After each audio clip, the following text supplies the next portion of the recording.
Hello friends, ಎಲ್ರಿಗೂ ನಮಸ್ಕಾರ. Welcome back to NTA fashions Kannada. Friends, ಇವತ್ತಿನ ವಿಡಿಯೋದಲ್ಲಿ ನಾನು ಸಿಂಪಲ್ ಅಂಡ್ ಈಸಿಯಾಗಿ ಶೋಲ್ಡರ್ ಬಬ್ ಸ್ಲೀವ್ಸ್ನ ಕಟ್ಟಿಂಗ್ ಅಂಡ್ ಸ್ಟಿಚಿಂಗ್ ಹೇಳ್ಕೊಡ್ತಾ ಇದ್ದೀನಿ. ಫ್ರೆಂಡ್ಸ್, ಈ ಬಬ್ ಸ್ಲೀವ್ಸ್ ಅನ್ನೋದು ಈಗಿನ ಟ್ರೆಂಡಿಂಗ್ ಆಗಿದೆ. ಫ್ರೆಂಡ್ಸ್, ತುಂಬಾ ಜನ ಈ ತರ ಬಬ್ ಸ್ಲೀವ್ಸ್ ಅನ್ನೋದು ಸ್ಟಿಚ್ ಮಾಡಿಸ್ಕೊಳ್ತಾ ಇರ್ತಾರೆ. ಬಿಗಿನರ್ಸ್ಗೂ ಸಹ ನಾನು ಅರ್ಥ ಆಗೋ ರೀತಿಯಲ್ಲಿ ಈ shoulder puff ಸ್ಲೀವ್ಸ್ನ cutting and stitching ಹೇಳ್ಕೊಡ್ತಾ ಇದ್ದೀನಿ. ವಿಡಿಯೋನ ಸ್ಕಿಪ್ ಮಾಡದೆ ಪೂರ್ತಿ ವಿಡಿಯೋನ ನೋಡಿ. ಫ್ರೆಂಡ್ಸ್ ನೋಡಿ, ಇದು ಮೈನ್ ಫ್ಯಾಬ್ರಿಕ್, ಇದು ಲೈನಿಂಗು. ಮೈನ್ ಫ್ಯಾಬ್ರಿಕ್ ಅನ್ನ ನಾವು ಸೈಡ್ಗೆ ಇಟ್ಟು ಮೊದಲಿಗೆ ಲೈನಿಂಗ್ ಅನ್ನ ಕಟ್ ಮಾಡ್ಕೊಳ್ಳೋಣ. ಲೈನಿಂಗ್ ಅನ್ನ ನಾನು ಈ ತರ ಒಂದು ಫೋಲ್ಡ್ ಮಾಡಿಕೊಂಡು ಮತ್ತೆ ನಾವು ಇನ್ನೊಂದು ಫೋಲ್ಡ್ ಮಾಡ್ಕೊಳ್ಬೇಕು. ಅಂದ್ರೆ ಲೈನಿಂಗ್ ಅನ್ನೋದು ಸ್ಲೀವ್ಸ್ಗೆ ನಾವು 4 ಲೇಯರ್ ಫ್ಯಾಬ್ರಿಕ್ ಇರೋ ತರ ಹಾಕೊಳ್ಬೇಕು. ಈ ತರ ಹಾಕೊಂಡು ಈ ಕಡೆ ಎಡ್ಜಸ್ ಅನ್ನೋದು ನಮಗೆ ಸ್ಟ್ರೈಟ್ ಆಗಿರೋ ತರ ಒಂದು ಲೈನ್ ಅನ್ನ ಹಾಕೊಂಡು ಎಕ್ಸ್ಟ್ರಾಸ್ನ ಕಟ್ ಮಾಡ್ಕೊಳ್ಬೇಕು. ಈ ಕಡೆ ನಮಗೆ ಸ್ಲೀವ್ಸ್ ಓಪನ್ ಕಡೆಗೆ ಬರುತ್ತೆ, ಈ ಕಡೆ ನಾವು ಸ್ಟ್ರೈಟ್ ಆಗಿರೋ ತರನೇ ಫ್ಯಾಬ್ರಿಕ್ ಅನ್ನ ಹಾಕೊಳ್ಬೇಕು.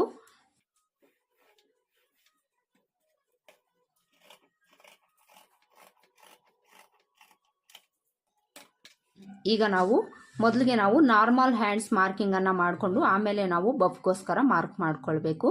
ಈ ಬ್ಲೌಸ್ಗೆ ನಾನು ಸ್ಲೀವ್ ಲೆಂತ್ ಅನ್ನ ಎಲ್ಬೋ ಹ್ಯಾಂಡ್ಸು ಇಡ್ತಾ ಇಲ್ಲ, ಶಾರ್ಟ್ ಹ್ಯಾಂಡ್ಸು ಇಡ್ತಾ ಇಲ್ಲ. ಫ್ರೆಂಡ್ಸ್, ಮೀಡಿಯಮ್ ಆಗಿ 8 ಇಂಚು ನಾನು ಸ್ಲೀವ್ ಲೆಂತ್ ಅನ್ನ ಇಡ್ತಾ ಇದ್ದೀನಿ. 8 ಇಂಚು ನಾವು ಸ್ಲೀವ್ ಲೆಂತ್ ಇಡಬೇಕಾದ್ರೆ ಅದಕ್ಕೆ 1/2 ಇಂಚ್ ಎಕ್ಸ್ಟ್ರಾನ ನಾವು ಇಲ್ಲಿ ಮಾರ್ಜಿನ್ಗೋಸ್ಕರ ಆಡ್ ಮಾಡ್ಕೊಳ್ಬೇಕು. 8 ಇಂಚ್ಗೆ 1/2 ಇಂಚ್ ಆಡ್ ಮಾಡ್ಕೊಂಡ್ರೆ 8.5 ಇಂಚು. 8.5 ಇಂಚ್ಗೆ ನಾವಿಲ್ಲಿ ಮಾರ್ಕ್ ಮಾಡ್ಕೊಳ್ಬೇಕು. ಈ ಕಡೆನೂ ಸಹ 8.5 ಇಂಚ್ಗೆ ಮಾರ್ಕ್ ಮಾಡಿಕೊಂಡು ಇಲ್ಲೊಂದು ಸ್ಟ್ರೈಟ್ ಲೈನ್ ಅನ್ನ ಹಾಕೊಳ್ಬೇಕು.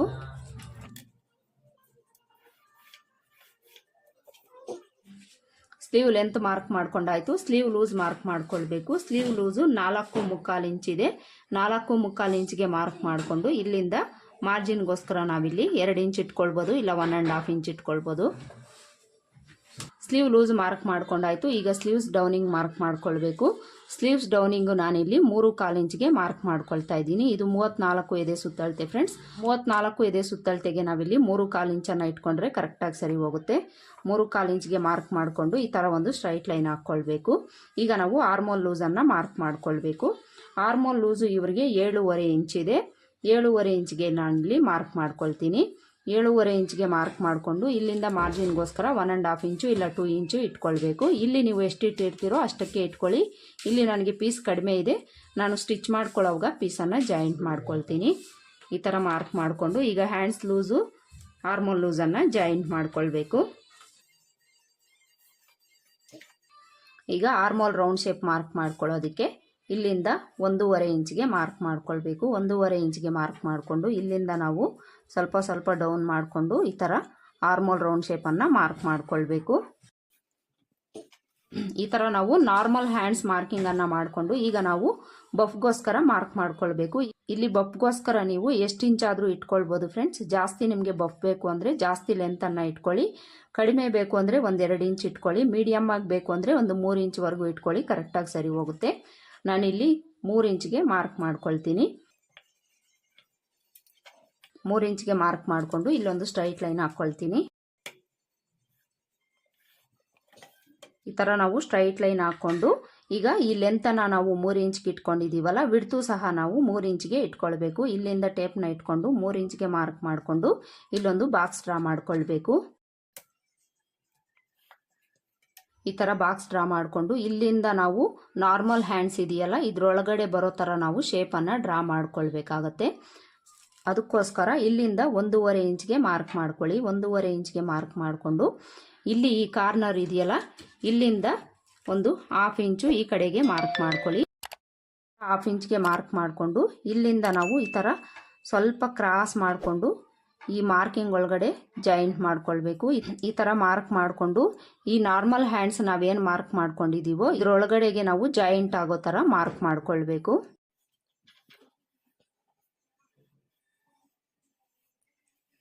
ನೋಡಿ, ಈ ಥರ ನಾವು ಶೇಪನ್ನು ಡ್ರಾ ಮಾಡ್ಕೊಳ್ಬೇಕು. ಈ ಥರ ಶೇಪ್ ಡ್ರಾ ಮಾಡಿಕೊಂಡು ಈಗ ನಾವು ಫ್ರಂಟ್ ಶೇಪನ್ನು ಡ್ರಾ ಮಾಡ್ಕೊಳ್ಬೇಕು. ಈ ಫ್ರಂಟ್ ಶೇಪ್ ಅನ್ನೋದು ಇಲ್ಲಿಂದ ಈ ಕಡೆಗಷ್ಟೇ ನಾವು ಮಾರ್ಕ್ ಮಾಡ್ಕೊಳ್ಬೇಕಾಗುತ್ತೆ. ಈ ಕಡೆ ಎಲ್ಲ ನಾವು ಮಾರ್ಕ್ ಮಾಡ್ಕೊಳ್ಳೋ ಅವಶ್ಯಕತೆ ಇಲ್ಲ. ಫ್ರೆಂಡ್ಸ್, ನೋಡಿ ಇಲ್ಲಿದೆಯಲ್ಲ ಈ ಲೈನು, ಇಲ್ಲಿಂದ ನಾವು ಈ ಕಡೆಗೆ ಫ್ರಂಟ್ ಶೇಪನ್ನು ಮಾರ್ಕ್ ಮಾಡ್ಕೊಳ್ಬೇಕು. ಇಲ್ಲಿಂದ ನಾವು ಸ್ವಲ್ಪ ಕ್ರಾಸ್ ಮಾಡಿಕೊಂಡು 1/2 ಇಂಚ್ ಒಳಗಡೆಗೆ ಈ ಥರ ಮಾರ್ಕ್ ಮಾಡ್ಕೊಳ್ಬೇಕು. ನೋಡಿ, ಈ ತರ ಮಾರ್ಕ್ ಮಾಡಿಕೊಂಡು ಈಗ ಇದನ್ನ ಕಟ್ ಮಾಡ್ಕೊಳ್ಬೇಕು.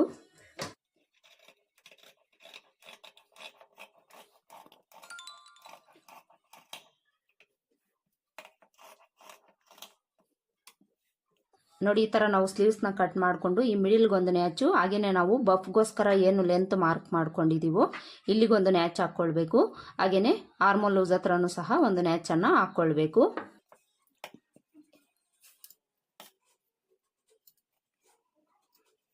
ಈಗ ಇದನ್ನು ಈ ಥರ ಓಪನ್ ಮಾಡಿಕೊಂಡು ನಾವು 2 ಲೇಯರಲ್ಲಿ ಫ್ಯಾಬ್ರಿಕ್ ಹಾಕ್ಕೊಂಡು ಫ್ರಂಟ್ ಶೇಪ್ನ ಕಟ್ ಮಾಡ್ಕೊಳ್ಬೇಕು. ಫ್ರಂಟ್ ಶೇಪ್ ಕಟ್ ಮಾಡಿಕೊಂಡು ಇದು ಫ್ರಂಟ್ ಶೇಪ್ಗೆ ಅಂತ ಗೊತ್ತಾಗಲಿಕ್ಕೆ ಇಲ್ಲೊಂದು ನ್ಯಾಚ್ ಹಾಕ್ಕೊಳ್ಳಿ. ಹಾಗೆಯೇ ಇಲ್ಲೂ ಸಹ ಒಂದು ನ್ಯಾಚ್ ಹಾಕ್ಕೊಳ್ಳಿ. ಲೈನಿಂಗ್ನ ಕಟ್ ಮಾಡ್ಕೊಂಡಾಯ್ತಲ್ಲ, ಈಗ ಮೇನ್ ಫ್ಯಾಬ್ರಿಕ್ ಕಟ್ ಮಾಡ್ಕೊಳ್ಳೋಣ.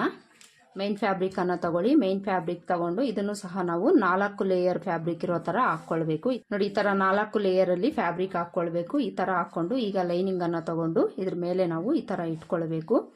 ಈ ಥರ ಇಟ್ಕೊಂಡು ಲೈನಿಂಗಿಗಿಂತ ಮೇನ್ ಫ್ಯಾಬ್ರಿಕ್ಕು ಒಂದು 1/2 ಇಂಚು ಎಕ್ಸ್ಟ್ರಾ ಇರೋ ಥರನೇ ನಾವು ಕಟ್ ಮಾಡ್ಕೊಳ್ಬೇಕು. ಮೇನ್ ಫ್ಯಾಬ್ರಿಕ್ಗೂ ಸಹ ಇಲ್ಲಿ ಪೀಸ್ ಅನ್ನೋದು ಜಾಯಿಂಟ್ ಬೀಳುತ್ತೆ ಫ್ರೆಂಡ್ಸ್. ಪೀಸ್ ಕಡಿಮೆ ಇದೆ, ನಾನು ಇಲ್ಲಿ ಉಳಿದಿರೋ ಪೀಸನ್ನು ಇಲ್ಲಿ ಜಾಯಿಂಟ್ ಮಾಡ್ಕೊಳ್ತೀನಿ.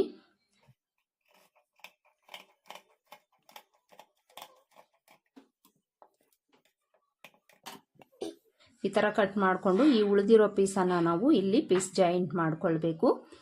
ಇದಕ್ಕೆ ಪೀಸು 4 ಪೀಸ್ ಬೇಕಾಗುತ್ತಲ್ಲ ಫ್ರೆಂಡ್ಸ್, ಅದಕ್ಕೋಸ್ಕರ ಈ ಪೀಸನ್ನು 4 ಫೋಲ್ಡ್ ಮಾಡ್ಕೊಳ್ತೀನಿ. ಈ ಥರ ಫೋಲ್ಡ್ ಮಾಡಿಕೊಂಡು ನಾನು ಇದನ್ನು ಈ ಥರ ಓಪನ್ ಮಾಡ್ಕೊಳ್ತೀನಿ. ಓಪನ್ ಮಾಡಿಕೊಂಡು ಕಟ್ ಮಾಡ್ಕೊಳ್ತೀನಿ. ನೋಡಿ 4 ಪೀಸು ಇಲ್ಲಿ ನಾವು ಜಾಯಿಂಟ್ ಮಾಡ್ಕೊಳ್ಬೇಕು. ಲೈನಿಂಗಿಗೂ ಸಹ ಇಲ್ಲಿ ಪೀಸ್ ಅನ್ನೋದು ನಾನು ಜಾಯಿಂಟ್ ಮಾಡ್ಕೊಳ್ಬೇಕು ಫ್ರೆಂಡ್ಸ್. ಇದಕ್ಕೂ ಸಹ ನಾನು ಇಲ್ಲೇನೆ ಪೀಸನ್ನು ಕಟ್ ಮಾಡ್ಕೊಳ್ತೀನಿ. ಇದನ್ನು ಸಹ ನಾವು 4 ಲೇಯರ್ ಪೀಸನ್ನು ಕಟ್ ಮಾಡ್ಕೊಳ್ಬೇಕು. ಈ ಥರ ಫೋಲ್ಡ್ ಮಾಡಿಕೊಂಡು ಇಲ್ಲಿ ನಮಗೆ ಸ್ವಲ್ಪನೇ ಬೇಕಾಗುತ್ತೆ ಫ್ರೆಂಡ್ಸ್, ಅದಕ್ಕೋಸ್ಕರ ಸ್ವಲ್ಪ ಲೆಂತ್ ಇರೋ ಥರನೇ ನಾನು ಕಟ್ ಮಾಡ್ಕೊಳ್ತೀನಿ. ಇದನ್ನು ಈ ಥರ ಓಪನ್ ಮಾಡಿಕೊಂಡು ಕಟ್ ಮಾಡ್ಕೊಳ್ಬೇಕು. ಲೈನಿಂಗಿಗೂ ಸಹ ನಾವು ಪೀಸನ್ನು ಕಟ್ ಮಾಡ್ಕೊಂಡಾಯಿತು. ಈಗ ಸ್ಟಿಚಿಂಗ್ ಯಾವ ಥರ ಮಾಡ್ಕೊಳ್ಳೋದು ಅಂತ ನೋಡೋಣ. ಸ್ಲೀವ್ಸು ನಾವು ಸ್ಟಿಚ್ ಮಾಡ್ಕೊಳ್ಳೋವಾಗ ಪೀಸ್ ಜಾಯಿಂಟ್ ಬೀಳುತ್ತಲ್ಲ, ಅದನ್ನು ನಾವು ಮೊದಲು ಸ್ಟಿಚ್ ಮಾಡ್ಕೊಳ್ಳೋಣ. ಮೊದಲಿಗೆ ನಾನಿಲ್ಲಿ ಲೈನಿಂಗಿಗೆ ಪೀಸನ್ನು ಜಾಯಿಂಟ್ ಮಾಡ್ಕೊಳ್ತೀನಿ. ಲೈನಿಂಗಲ್ಲಿ ಇಲ್ಲಿ ಜಾಯಿಂಟ್ ಇದೆ, ಇದನ್ನು ಈ ಥರ ಓಪನ್ ಮಾಡಿಕೊಂಡು ಈಗ ಒಂದು ಸ್ಲೀವ್ಸನ್ನು ತಗೊಂಡು ಪೀಸ್ ಜಾಯಿಂಟ್ ಮಾಡ್ಕೊಳ್ಬೇಕು. ಈ ಪೀಸನ್ನು ಈ ಥರ ಇಟ್ಕೊಂಡು ಒಂದು 1/4 ಇಂಚ್ ಮಾರ್ಜಿನ್ಗೆ ಸ್ಟಿಚ್ ಮಾಡ್ಕೊಳ್ಬೇಕು. ಈಗ ಇನ್ನೊಂದು ಸ್ಲೀವ್ ತಗೊಂಡು ಇದರ ಆಪೋಸಿಟ್ ಇಟ್ಕೊಂಡು ನಾವು ಪೀಸ್ ಜಾಯಿಂಟ್ ಮಾಡ್ಕೊಳ್ಬೇಕು.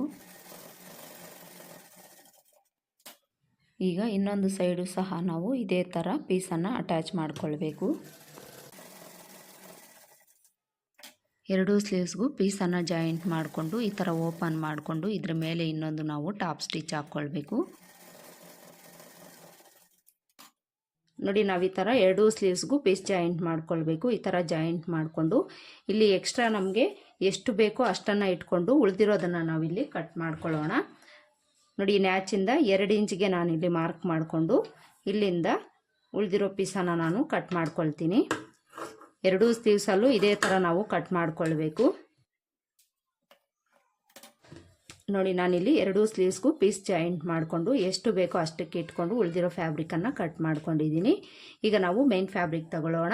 ಈ ಮೇನ್ ಫ್ಯಾಬ್ರಿಕ್ಕಿಗೆ ನಾವು ಈಗ ಈ ಪೀಸ್ ಜಾಯಿಂಟ್ ಮಾಡ್ಕೊಳ್ಳೋದು ಬೇಡ, ಲೈನಿಂಗನ್ನು ಅಟ್ಯಾಚ್ ಮಾಡಿಕೊಂಡು ಆಮೇಲೆ ನಾವು ಪೀಸ್ ಜಾಯಿಂಟ್ ಮಾಡ್ಕೊಳ್ಳೋಣ. ನೋಡಿ ಈ ಸ್ಲೀವ್ಸ್ಗೆ ಮೇನ್ ಫ್ಯಾಬ್ರಿಕಲ್ಲಿ ಈ ಥರ ಕಟ್ ವರ್ಕ್ ಅನ್ನೋದು ಬಂದಿದೆ ಫ್ರೆಂಡ್ಸ್. ಈ ಕಟ್ ವರ್ಕ್ ಬಂದಿರೋದ್ರಿಂದ ಇದನ್ನು ನಾವು ಫೋಲ್ಡ್ ಮಾಡಿ ಸ್ಟಿಚ್ ಮಾಡ್ಕೊಳ್ಳೋ ಅವಶ್ಯಕತೆ ಇಲ್ಲ. ಲೈನಿಂಗಲ್ಲಿ ಮಾತ್ರ ನಾವು ಒಂದು 1/2 ಇಂಚು ಫೋಲ್ಡ್ ಮಾಡಿಕೊಂಡು ಇದಕ್ಕೆ ಅಟ್ಯಾಚ್ ಮಾಡ್ಕೊಳ್ಬೇಕು. ಯಾವ ಥರ ಅಂತ ತೋರಿಸ್ತೀನಿ ಈಗ.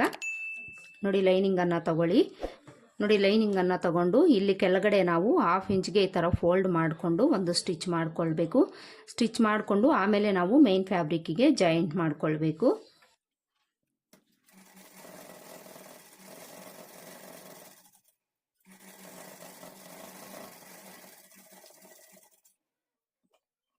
ಎರಡೂ ಸ್ಲೀವ್ಸ್ಗೂ ಸಹ ಲೈನಿಂಗನ್ನು ನಾವು ಈ ಥರ ಎಡ್ಜಲ್ಲಿ 1/2 ಇಂಚು ಫೋಲ್ಡ್ ಮಾಡಿಕೊಂಡು ಸ್ಟಿಚ್ ಮಾಡ್ಕೊಳ್ಬೇಕು. ಈ ಥರ ಸ್ಟಿಚ್ ಮಾಡಿಕೊಂಡು ಈಗ ಮೇನ್ ಫ್ಯಾಬ್ರಿಕ್ ತಗೊಳ್ಬೇಕು. ಮೇನ್ ಫ್ಯಾಬ್ರಿಕ್ ತಗೊಂಡು ಮೇನ್ ಫ್ಯಾಬ್ರಿಕ್ಕು ಉಲ್ಟಾ ಸೈಡ್ಗೆ ಹಾಕ್ಕೊಳ್ಬೇಕು. ಉಲ್ಟಾ ಸೈಡ್ಗೆ ಹಾಕ್ಕೊಂಡು ಲೈನಿಂಗನ್ನು ತಗೊಳ್ಬೇಕು. ಲೈನಿಂಗು ಈ ಕೂಳೆ ಒಳಗಡೆ ಹೋಗೋ ಥರ ನಾವು ಈ ಥರ ಇಟ್ಕೊಳ್ಬೇಕು. ಈ ಥರ ಇಟ್ಕೊಂಡು ನಾವು ಎಡ್ಜಿಗೆ ಒಂದು ಸ್ಟಿಚ್ ಮಾಡ್ಕೊಳ್ಬೇಕು. ಲೈನಿಂಗ್ ಇಟ್ಕೊಳ್ಳೋವಾಗ ಕೂಳೆ ಒಳಗಡೆ ಹೋಗೋ ಥರನೇ ನಾವು ಇಟ್ಕೊಂಡು ಸ್ಟಿಚ್ ಮಾಡ್ಕೊಳ್ಬೇಕು. ಈ ಥರ ಇಟ್ಕೊಂಡು ಈ ಕಡೆ ಎಡ್ಜಿಗೆ ನಾವು ಸ್ಟಿಚ್ ಮಾಡ್ಕೊಳ್ಳೋಣ.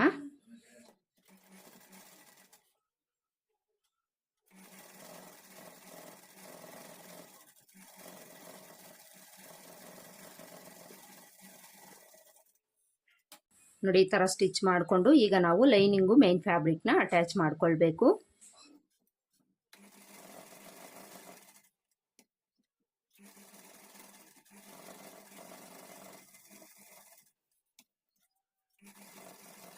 ಲೈನಿಂಗು ಮೇನ್ ಫ್ಯಾಬ್ರಿಕ್ ಅಟ್ಯಾಚ್ ಮಾಡ್ಕೊಳ್ಳೋವಾಗ ನೀಟಾಗಿ ಲೈನಿಂಗಲ್ಲಾಗಲಿ ಮೇನ್ ಫ್ಯಾಬ್ರಿಕಲ್ಲಾಗಲಿ ನಮಗೆ ರಿಂಕಲ್ಸ್ ಅನ್ನೋದು ಇಲ್ಲದೆ ಈ ಥರ ಸರಿ ಮಾಡಿಕೊಂಡೇ ನಾವು ಅಟ್ಯಾಚ್ ಮಾಡ್ಕೊಳ್ಬೇಕು.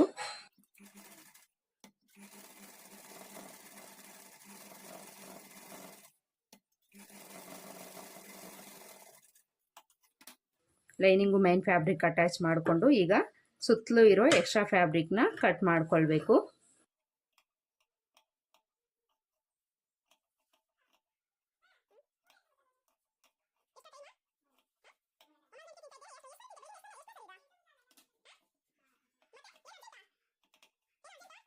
ನೋಡಿ ನಾವು ಈ ಥರ ಸುತ್ತಲೂ ಇರೋ ಎಕ್ಸ್ಟ್ರಾ ಫ್ಯಾಬ್ರಿಕ್ನ ಕಟ್ ಮಾಡ್ಕೊಳ್ಬೇಕು. ಈ ಥರ ಕಟ್ ಮಾಡಿಕೊಂಡು ಈ ಮಿಡಿಲ್ಗೆ ಈ ಥರ ಒಂದು ನ್ಯಾಚನ್ನು ಹಾಕ್ಕೊಳ್ಳಿ.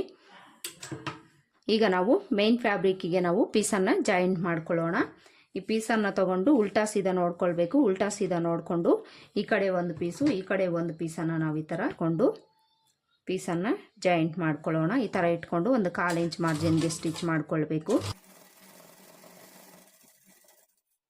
ಎರಡೂ ಕಡೆ ಇದೇ ಥರ ನಾವು ಪೀಸನ್ನು ಇಟ್ಕೊಂಡು ಅಟ್ಯಾಚ್ ಮಾಡ್ಕೊಳ್ಬೇಕು. ಈ ಥರ ಅಟ್ಯಾಚ್ ಮಾಡಿಕೊಂಡು ಇದನ್ನು ಈ ಥರ ಓಪನ್ ಮಾಡಿಕೊಂಡು ಇದ್ರ ಮೇಲೆ ಒಂದು ಟಾಪ್ ಸ್ಟಿಚ್ ಹಾಕ್ಕೊಳ್ಬೇಕು.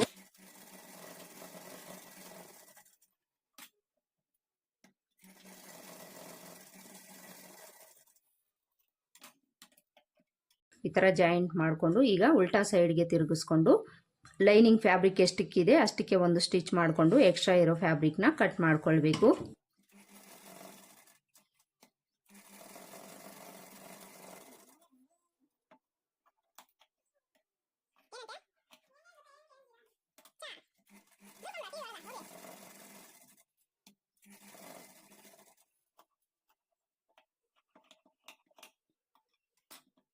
ನೋಡಿ ಫ್ರೆಂಡ್ಸ್, ಒಂದು ಸ್ಲೀವ್ಸು ನಮಗೆ ರೆಡಿ ಆಯಿತು. ಈಗ ಇದೇ ಥರ ನಾವು ಇನ್ನೊಂದು ಸ್ಲೀವ್ಸ್ನೂ ಸಹ ಸ್ಟಿಚ್ ಮಾಡ್ಕೊಳ್ಬೇಕು.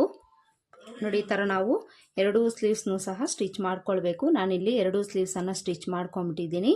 ಈಗ ನಾವು ಫ್ರಿಲ್ಸನ್ನು ಇಟ್ಕೊಳ್ಳೋಣ. ಈ ಫ್ರಿಲ್ಸು ನಾವೆಲ್ಲಿ ನ್ಯಾಚ್ ಹಾಕ್ಕೊಂಡಿರ್ತೀವೋ ಫ್ರಿಲ್ಗೋಸ್ಕರ ಅಲ್ಲಿಂದ ನಾವು ಸ್ಟಿಚ್ ಮಾಡ್ಕೊಳ್ಬೇಕು. ನೋಡಿ ಇಲ್ಲಿ ನಾನು ನ್ಯಾಚನ್ನು ಹಾಕಿದ್ದೀನಿ. ಇಲ್ಲಿಂದ ನಾನು ಫ್ರಿಲ್ಸನ್ನು ಇಡ್ತಾ ಬರ್ತೀನಿ. ಈ ಫ್ರಿಲ್ಸನ್ನು ನಾವು ಎಷ್ಟು ಇಟ್ಕೊಳ್ಬೇಕು ಅಂದರೆ 1/2 ಇಂಚಷ್ಟು ನಾವು ಫೋಲ್ಡ್ ಮಾಡ್ಕೊಳ್ತಾ ಫ್ರಿಲ್ಸನ್ನು ಇಟ್ಕೊಳ್ಬೇಕು. ಹಾಗೆಯೇ ಎಲ್ಲ ಫ್ರಿಲ್ಸು 1/2 ಇಂಚ್ ಇರೋಷ್ಟೇ ನಾವು ಫೋಲ್ಡ್ ಮಾಡಿಕೊಂಡು ಸ್ಟಿಚ್ ಮಾಡ್ಕೊಳ್ಬೇಕು. ಆವಾಗಲೇ ನಮಗೆ ಲುಕ್ ಅನ್ನೋದು ನೀಟಾಗಿ ಕಾಣಿಸುತ್ತೆ. ಎಲ್ಲ ಫ್ರಿಲ್ಸೂ ಈಕ್ವಲ್ ಆಗಿರೋ ಥರ ಫ್ರಿಲ್ಸನ್ನು ಇಟ್ಕೊಳ್ಬೇಕು.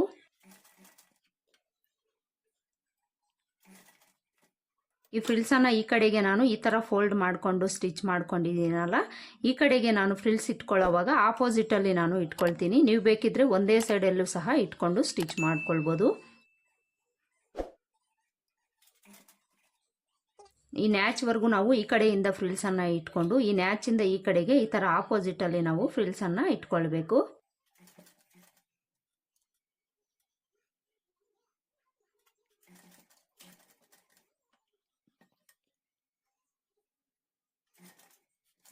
ಈ ಕಡೆನೂ ಸಹ ನಾವೆಲ್ಲಿಗೆ ನ್ಯಾಚ್ ಹಾಕ್ಕೊಂಡಿರ್ತೀವೋ ಅಲ್ಲಿವರೆಗೂ ನಾವು ಫ್ರಿಲ್ಸನ್ನು ಇಟ್ಕೊಳ್ಬೇಕು.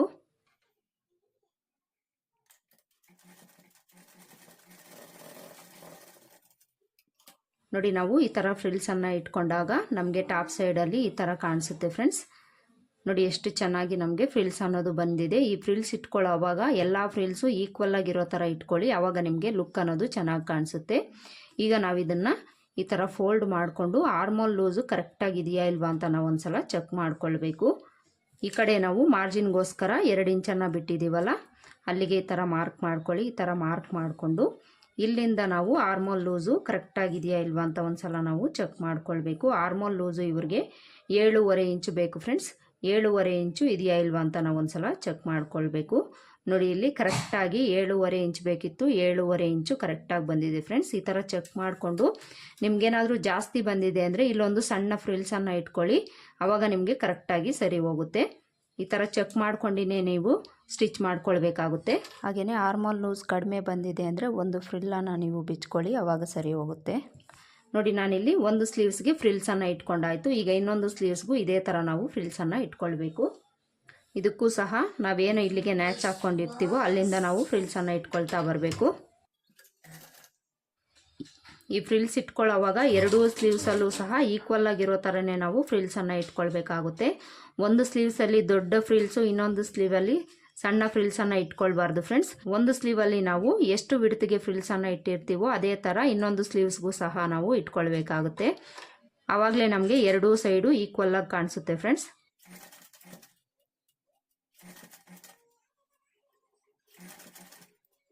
ನ್ಯಾಚ್ವರೆಗೂ ಇಟ್ಕೊಂಡು ಈಗ ಈ ಕಡೆಗೆ ಆಪೋಸಿಟಲ್ಲಿ ನಾವು ಫ್ರಿಲ್ಸನ್ನು ಇಟ್ಕೊಳ್ಬೇಕು.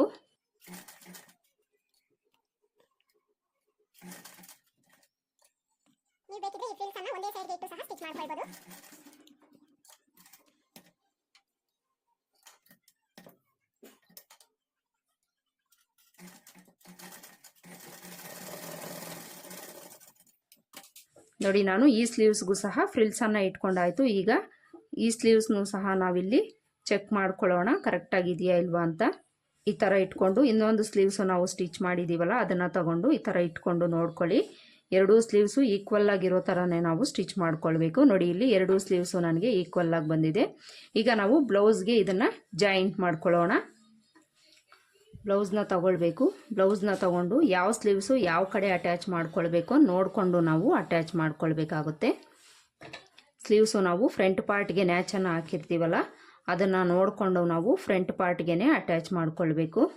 ಈ ಸ್ಲೀವ್ಸು ನಾವು ಅಟ್ಯಾಚ್ ಮಾಡ್ಕೊಳ್ಳೋವಾಗ ನಮಗೆ ಗೊತ್ತಾಗುತ್ತೆ ಫ್ರೆಂಡ್ಸ್, ಫ್ರಂಟ್ ಶೇಪ್ಗೆ ನಾವು ನ್ಯಾಚನ್ನು ಹಾಕ್ಕೊಂಡಿರ್ತೀವಲ್ಲ ಆ ನ್ಯಾಚ್ ಹಾಕ್ಕೊಂಡಿರೋ ಪಾರ್ಟು ನಮಗೆ ಫ್ರಂಟ್ ಪಾರ್ಟ್ಗೆ ಬರೋ ಥರ ನಾವು ಸ್ಟಿಚ್ ಮಾಡ್ಕೊಳ್ಬೇಕು. ಈ ಸ್ಲೀವ್ಸ್ ಅಟ್ಯಾಚ್ ಮಾಡ್ಕೊಳ್ಳೋವಾಗ ನಾವು ಸ್ಲೀವ್ಸಲ್ಲಿ ಮಧ್ಯದ ನ್ಯಾಚನ್ನು ಹಾಕಿರ್ತೀವಲ್ಲ ಆ ನ್ಯಾಚು ಈ ಶೋಲ್ಡರ್ ಜಾಯಿಂಟ್ಗೆ ಕರೆಕ್ಟಾಗಿ ಕುತ್ಕೊಳ್ಳೋ ಥರ ನಾವು ಮ್ಯಾಚ್ ಮಾಡಿಕೊಂಡೇ ಸ್ಟಿಚ್ ಮಾಡ್ಕೊಳ್ಬೇಕು. ಕರೆಕ್ಟಾಗಿ ಈ ನ್ಯಾಚನ್ನು ಈ ಶೋಲ್ಡರ್ ಜಾಯಿಂಟ್ಗೆ ಕೂರಿಸ್ಕೊಂಡು ನಾನು ಒಂದು ಸೈಡ್ಗೆ ಸ್ಲೀವ್ಸ್ ಅಟ್ಯಾಚ್ ಮಾಡಿಕೊಂಡು ಇನ್ನೊಂದು ಸೈಡು ಮತ್ತೆ ನಾನು ಅಟ್ಯಾಚ್ ಮಾಡ್ಕೊಳ್ತೀನಿ.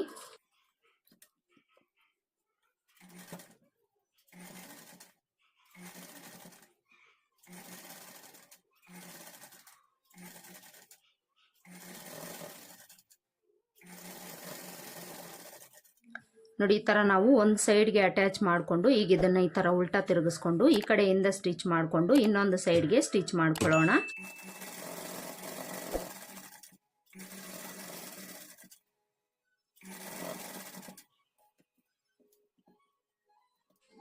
ನೋಡಿ, ಈ ಥರ ಇಲ್ಲಿವರೆಗೂ ಸ್ಟಿಚ್ ಮಾಡ್ಕೊಂಡು ಬಂದು ಈ ಕಡೆಗೆ ನಾವು ಈ ಬಾಡಿ ಪಾರ್ಟ್ ಮೇಲೆಯಿಂದ ನಾವು ಸ್ಟಿಚ್ ಮಾಡ್ಕೊಳ್ಬೇಕು. ನಾನು ಯಾವಾಗ್ಲೂ ಇದೇ ಥರ ಸ್ಲೀವ್ಸನ್ನು ಅಟ್ಯಾಚ್ ಮಾಡ್ಕೊಳ್ತೀನಿ ಫ್ರೆಂಡ್ಸ್. ಫಿನಿಶಿಂಗ್ ಅನ್ನೋದು ನೀಟಾಗಿ ಬರುತ್ತೆ. ಇದೇ ಥರ ಅಟ್ಯಾಚ್ ಮಾಡ್ಕೊಳ್ಳಿ.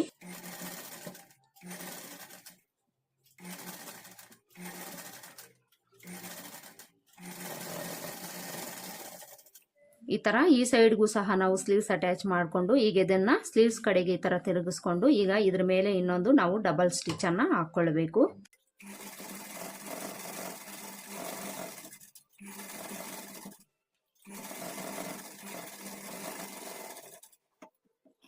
ನೋಡಿ, ನಾನಿಲ್ಲಿ ಸ್ಲೀವ್ಸನ್ನು ಅಟ್ಯಾಚ್ ಮಾಡ್ಕೊಂಡಾಯಿತು. ಈಗ ನಾನು ಸ್ಲೀವ್ಸನ್ನು ತೋರಿಸ್ತೀನಿ ಯಾವ ಥರ ಬಂದಿದೆ ಅಂತ. ನೋಡಿ ಫ್ರೆಂಡ್ಸ್, ಎಷ್ಟು ನೀಟಾಗಿ ಬಫ್ ಅನ್ನೋದು ಬಂದಿದೆ ನಮಗೆ. ನೋಡಿ, ತುಂಬಾ ನೀಟಾಗಿ ನಮಗೆ ಬಫ್ ಅನ್ನೋದು ಬಂದಿದೆ ಫ್ರೆಂಡ್ಸ್. ನೋಡಿ, ಬಫ್ಫು ನಮಗೆ ಈ ಥರ ಕಾಣಿಸ್ತಾ ಇದೆ. ಈಗ ಇನ್ನೊಂದು ಸೈಡು ಸಹ ನಾನು ಇದೇ ಥರ ಅಟ್ಯಾಚ್ ಮಾಡಿ ತೋರಿಸ್ತೀನಿ. ಇದನ್ನು ಸಹ ನಾವು ಮಿಡಿಲ್ ನ್ಯಾಚ್ ಏನಿದೆ ಅದನ್ನು ಶೋಲ್ಡರ್ ಜಾಯಿಂಟ್ಗೆ ಕೂರಿಸ್ಕೊಂಡು ನಾವು ಸ್ಟಿಚ್ ಮಾಡ್ಕೊಳ್ಬೇಕು.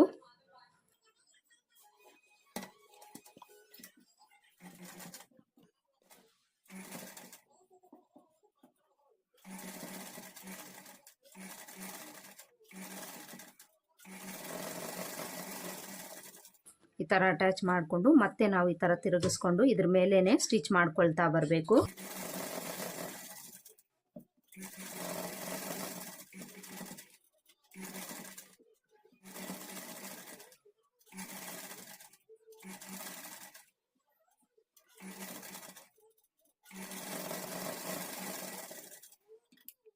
ಸ್ಲೀವ್ಸ್ ಅಟ್ಯಾಚ್ ಮಾಡಿಕೊಂಡು ಮತ್ತೆ ನಾವು ಈ ಥರ ತಿರುಗಿಸ್ಕೊಂಡು ಇದ್ರ ಮೇಲೆ ನಾವು ಇನ್ನೊಂದು ಡಬಲ್ ಸ್ಟಿಚ್ ಹಾಕ್ಕೊಳ್ಬೇಕು.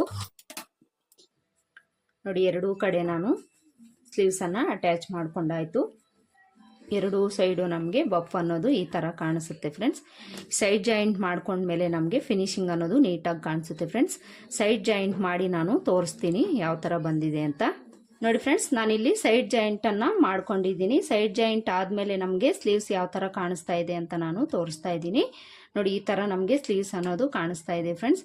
ತುಂಬಾ ನೀಟಾಗಿ ಬಂದಿದೆ ಫ್ರೆಂಡ್ಸ್. ಬಫ್ ಅನ್ನೋದು ನೋಡಿ ಈ ಥರ ಕಾಣಿಸ್ತಾ ಇದೆ. ನಾರ್ಮಲ್ ಆಗಿ ಸ್ಲೀವ್ಸ್ ಅನ್ನೋದು ಎಲ್ಬೋ ಹ್ಯಾಂಡ್ಸ್ಗೆ ಈ ಥರ ಬಬ್ಸನ್ನು ಇಟ್ಕೊಳ್ತಾರೆ. ಆದರೆ ನಾನಿಲ್ಲಿ 8 ಇಂಚು ಸ್ಲೀವ್ಸನ್ನು ಇಟ್ಟು ಈ ಥರ ಬಬ್ಸನ್ನು ಇಟ್ಟಿದ್ದೀನಿ. ತುಂಬಾ ನೀಟಾಗಿ ಕಾಣಿಸುತ್ತೆ ಫ್ರೆಂಡ್ಸ್. ವೇರ್ ಮಾಡಿದಾಗ ಈ ಥರ ನೀವು ಒಂದ್ಸಲ ಟ್ರೈ ಮಾಡಿ, ತುಂಬಾ ಚೆನ್ನಾಗಿರುತ್ತೆ. ನೋಡಿ, ಫ್ರಂಟ್ ಪಾರ್ಟಲ್ಲಿ ನಮಗೆ ಈ ಥರ ಕಾಣಿಸುತ್ತೆ. ನೋಡಿ ಎಷ್ಟು ನೀಟಾಗಿ ಫಿನಿಶಿಂಗ್ ಅನ್ನೋದು ಬಂದಿದೆ. ಅದೇ ಥರ ಬಪ್ಪು ಸಹ ನಮಗೆ ತುಂಬಾ ನೀಟಾಗಿ ಬಂದಿದೆ ಫ್ರೆಂಡ್ಸ್. ಫಿನಿಶಿಂಗ್ ಆದಮೇಲೆ ನಮಗೆ ಈ ಥರ ಕಾಣಿಸುತ್ತೆ. ವೇರ್ ಮಾಡಿದ್ರೆ ಇನ್ನೂ ಚೆನ್ನಾಗಿ ಕಾಣಿಸುತ್ತೆ ಫ್ರೆಂಡ್ಸ್. ಇದು ನೋಡಿ ಇಷ್ಟು ನೀಟಾಗಿ ಸ್ಲೀವ್ಸು ಬಂದಿದೆ. ನೋಡಿದ್ರಲ್ಲ ಫ್ರೆಂಡ್ಸ್, ಇವತ್ತಿನ ವಿಡಿಯೋದಲ್ಲಿ ನಾನು ಬಿಗಿನರ್ಸ್ಗೂ ಸಹ ಅರ್ಥ ಆಗೋ ರೀತಿಯಲ್ಲಿ ಈಸಿ ಆ್ಯಂಡ್ ಸಿಂಪಲ್ ಆಗಿ ಬಬ್ ಸ್ಲೀವ್ಸ್ನ ಕಟಿಂಗ್ ಆ್ಯಂಡ್ ಸ್ಟಿಚಿಂಗನ್ನು ಹೇಳ್ಕೊಟ್ಟಿದ್ದೀನಿ. ಹೋಪ್ ಈ ವಿಡಿಯೋ ನಿಮ್ಗೆ ಇಷ್ಟ ಆಗಿದೆ ಅಂತ ಅಂದ್ಕೊಳ್ತೀನಿ. ಇಷ್ಟ ಆಗಿದ್ರೆ ವಿಡಿಯೋ ಒಂದು ಲೈಕ್ ಕೊಡೋದನ್ನು ಮರಿಬೇಡಿ. ಮತ್ತೆ ಸಿಗೋಣ ಮುಂದಿನ ವಿಡಿಯೋದಲ್ಲಿ. ಅಲ್ಲಿವರೆಗೂ ನಮಸ್ಕಾರ. Thanks for watching.